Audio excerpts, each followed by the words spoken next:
Oi pessoal, boa noite. Aqui é Schelling Tube com o Gabriel Almeida Assunção.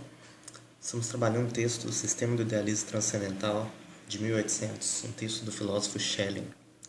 Trabalhamos até agora considerações gerais, história da obra e o prefácio. Nós chegamos até a página 27 na edição histórico-crítica e continuando aí na edição histórico-crítica, agora vamos para a página, ainda na página 27. Aliás, desculpem, vamos iniciar a página 29 até aproximadamente a 32 no vídeo de hoje. Esse vídeo versa sobre o primeiro parágrafo ou seção da introdução. A introdução da obra consta de 4 parágrafos ou seções e a obra em si é dividida em 6 seções principais, que começam desde os fundamentos de uma filosofia teórica, passando por uma filosofia da natureza, uma filosofia prática, uma filosofia da história, chegando em uma teleologia e uma filosofia da arte, no final. É uma obra bem interessante, né? É a primeira proposta de sistema de Schelling, é uma das suas propostas de sistema. Outras propostas serão publicadas em um breve período de tempo, né? Temos a apresentação do meu sistema, de 1801, a apresentação posterior do meu sistema, ou do mesmo ano de 1802, não tenho certeza. Também o sistema de Würzburg, por volta de 1804. Então temos algumas versões aí de sistema que Schelling elabora. Mas essa é possivelmente a mais famosa, né, de 1800, o sistema do idealismo transcendental. O primeiro parágrafo tem um nome curioso, conceito de filosofia transcendental. E essa ideia de filosofia transcendental, um kantiano irá reparar que não é exatamente a forma como Kant concebia a filosofia transcendental, e nem mesmo Fichte, devido ao papel importante que Schelling vai conferir à natureza aqui, por exemplo. Ao mesmo tempo, nota-se no opus póstumo de Kant, de acordo com os organizadores da edição histórico-crítica de Schelling, nota-se uma interessante menção a Schelling. A única vez, talvez a única vez em que há uma menção a Schelling na obra de Kant, eu não sei, mas é uma passagem misteriosa em que Kant escreve algo do tipo: Sistema do idealismo transcendental. Spinoza, passado, Lichtenberg, o presente, Schelling, o futuro. É bem curioso essa associação de Kant, né, do idealismo transcendental com esses 3 pensadores, Spinoza, Lichtenberg e Schelling, e associando isso com diferentes momentos, né, do pensamento filosófico.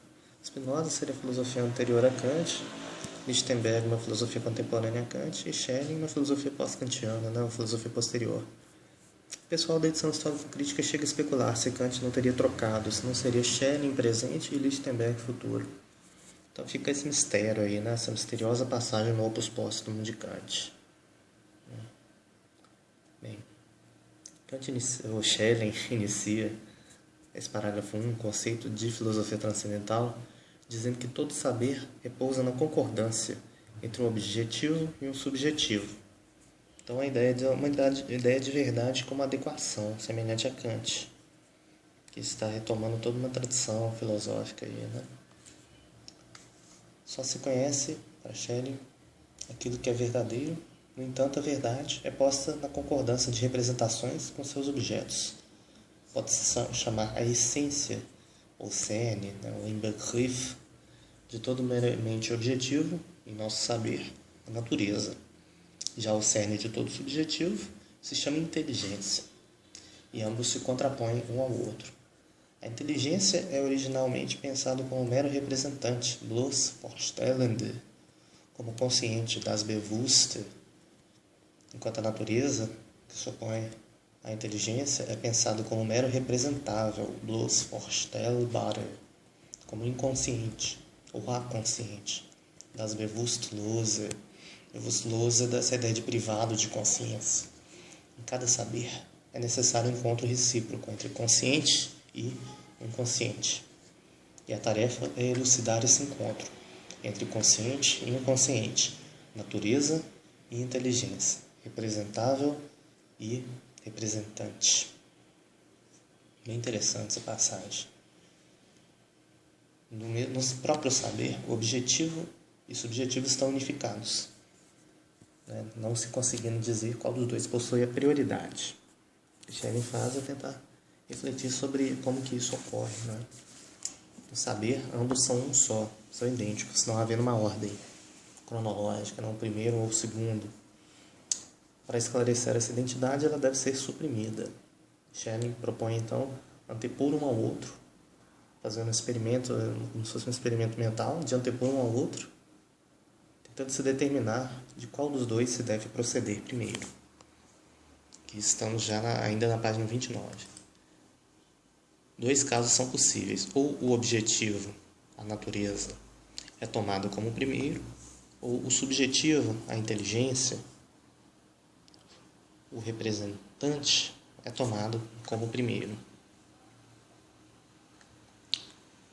Então, ou temos o subjetivo, a inteligência e o representante como primeiro, ou a natureza, o objetivo, o representável, e inconsciente, a consciente. E o subjetivo é o consciente. É interessante que, de acordo com Vittorio Hösle, em sua obra O Sistema de Hegel, Hegel's System, tem traduzido pela Loyola para o português, há uma crítica bem forte a como que Schelling elabora esse sistema. Hösle diz que Schelling opta por se iniciar pelo subjetivo, pela consciência, mas seus argumentos não seriam convincentes. Por que não pensar que um vai ao mesmo tempo em direção ao outro? Algo nesse sentido, a crítica de Hösle. Eu teria que ver com mais cuidado depois, mas a ideia dele é algo nesse sentido, sim. E também é uma crítica baseada um pouco na própria filosofia de Hegel, comparando o sistema de Schelling com o de Hegel. E como Hösle é bem conceituado, estudioso de Hegel, certamente vai ter uma preferência pela via de Hegel. Mas é uma referência muito interessante. Existem umas críticas à filosofia da arte de Schelling bem curiosas também nessa obra, muito bom de se ler. Um clássico de interpretação de Hegel. E a tese de habilitação de Hösle. Para Schelling, então, no caso A, o objetivo ou a natureza é tomado como primeiro, o conceito de subjetivo não está contido no conceito de objetivo. Antes disso, ambos se contrapõem.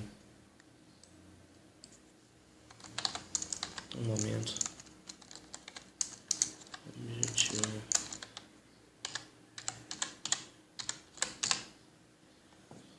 O subjetivo deve, então, advir ao objetivo. No entanto, não existe no conceito de natureza o fato de que haja uma inteligência que a represente. Como a natureza vem a ser representada? Essa é uma tarefa que Schelling já pensava, no mínimo há 3 anos atrás, em seu texto Ideias para uma Filosofia da Natureza. E estamos trabalhando, inclusive, a introdução dessa obra no Schelling Tube também. Uma semana o Sistema Idealista Transcendental e uma semana o Ideias para uma Filosofia da Natureza. É bem interessante essa questão, é uma questão que norteia a filosofia da natureza de Schelling.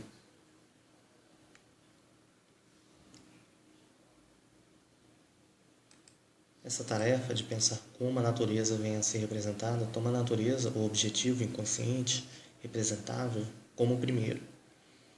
Sem dúvida, essa tarefa da filosofia da natureza.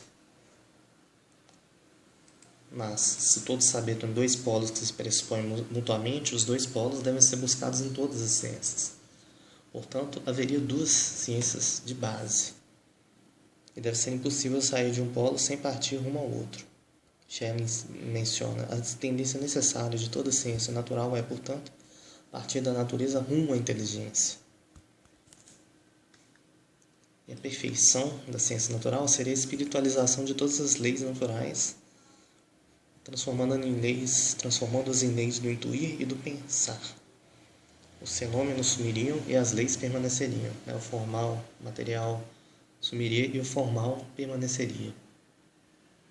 E ele tenta indicar isso à luz de ciências da sua época, mostrando que fenômenos ópticos seriam como que, em sua essência, seriam uma geometria.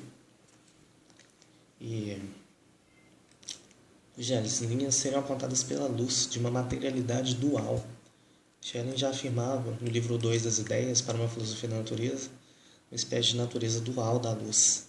Estaria Schelling antecipando a teoria de de Broglie, né? Isso em 30 páginas 30 e seguintes. Até um artigo bom sobre isso, se não me engano, de Kleber Amora. No caso do magnetismo, também não se vê uma materialidade ligando ou afastando os corpos. Os corpos são materiais, mas o que os aproxima ou os afasta é uma força, ela mesma não material. O mesmo para o caso da gravitação. Uma teoria plena da natureza, para Schelling, deve ser aquele que compreende o todo da natureza em uma inteligência. Então, um parágrafo inicial bem complexo, muito instigante, e nós continuaremos na próxima semana. Espero que tenham gostado. Até mais.